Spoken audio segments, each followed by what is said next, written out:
Hi guys, it's Steve from the Fat Life Project, and today's video is specially dedicated to all you sweet tooth lovers. In today's food tour, we're going to be checking out Masterchef Australia Reynold Poernomo's restaurant.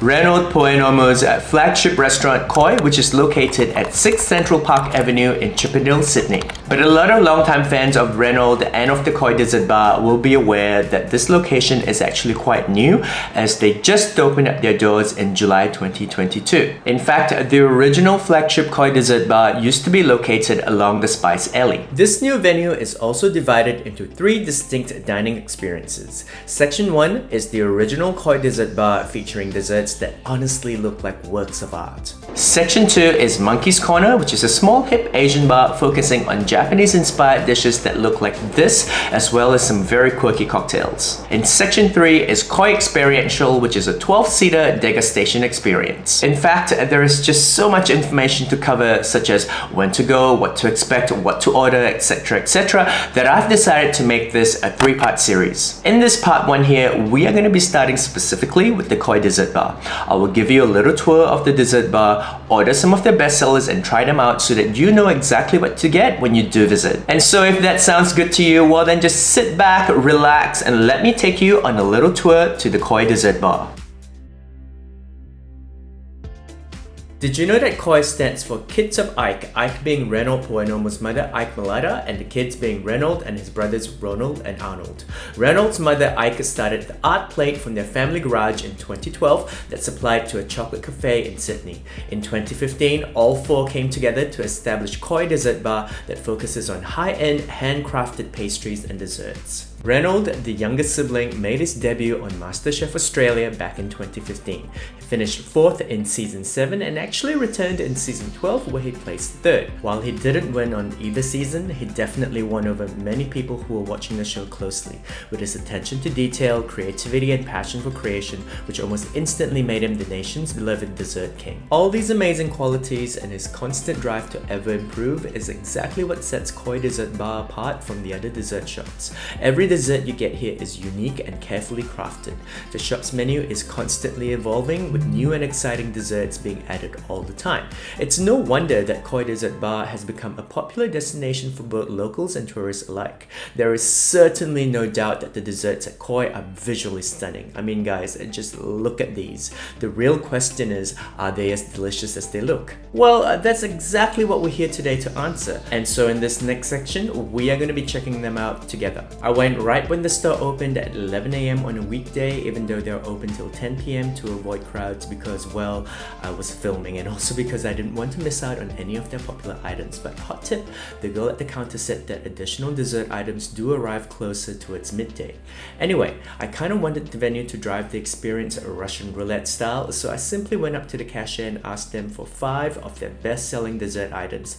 And in this next section, we are going to check them out together. Starting with this super Instagrammable dessert that comes in a mason jar. This style of presenting desserts in a mason jar can be considered one of their signatures. The clever thing about presenting it this way is that you get to see all the layers of the desserts from the side. This one in particular is called the apple crumble, and it comprises of choux pastry, caramelized apple pieces, mascarpone, dolce caramel, and speculoos crumble. And gosh, look at how pretty it is. Also notice how the jar is just small enough so that when you scoop down like so, you get a bit of the choux pastry and all the good bits under the pastry in one scoop.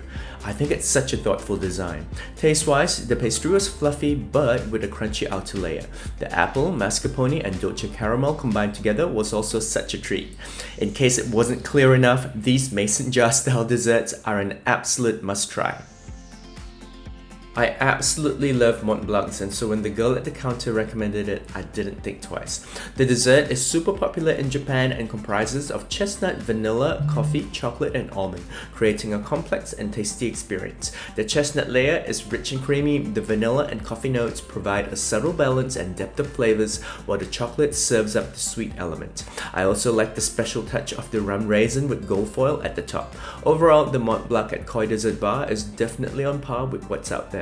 The next thing I'm going to say is a little bit controversial, I know, but I absolutely do not like cheesecakes. Cheesecakes in general would never be on my order, but I decided to get this because 1, this review is for you and not about me. 2, it was recommended by the lovely girl at the counter, and 3, look at how pretty it is. This berry cheesecake is a baked lemon cheesecake with a lemon cream cheese mousse and a blueberry myrtle coulis with an almond sable base. And I know, if you're a cheesecake lover, you'll be drooling by now, but because I'm still not too convinced by this stage. So it's time for that taste test. First off, I love that you get the creaminess of the cheese without the intense cheese aromas. Add in the lemon and blueberry elements and we have a winner. I also like that it wasn't overtly sweet, choosing to let the fruit elements of the cheesecake dominate instead.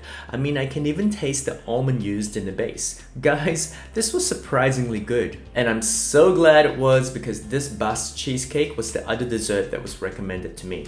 Honestly, I felt like the berry cheesecake earlier prepped me for this, as I was actually looking forward to taste testing this. I mean, how bad can something that looks like this be?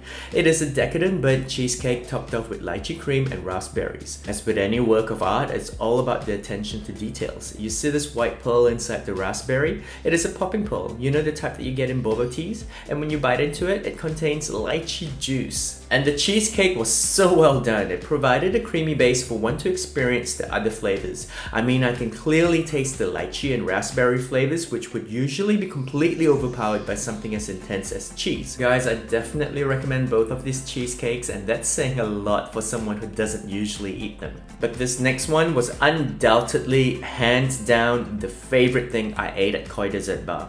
I honestly thought that I was getting a very pretty lamington, which is why I was so surprised that this happened when I tried to scoop up a slice of it.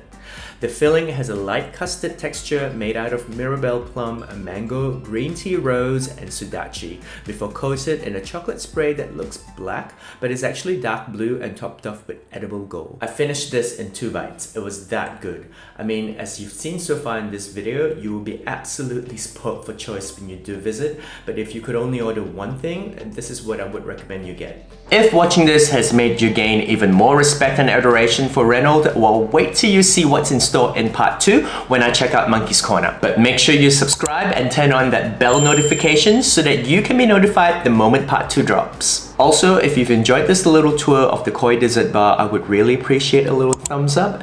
It is absolutely free to do, but it really helps my channel out. If you want to see more Sydney-based content, feel free to check out the Sydney playlist, which I've also included in my description box. If you got to this point of the video, I want to thank you so much for your support. I do hope that you have a fantastic day ahead, or that you've already had a fantastic day. As always, I will see you soon in the next video.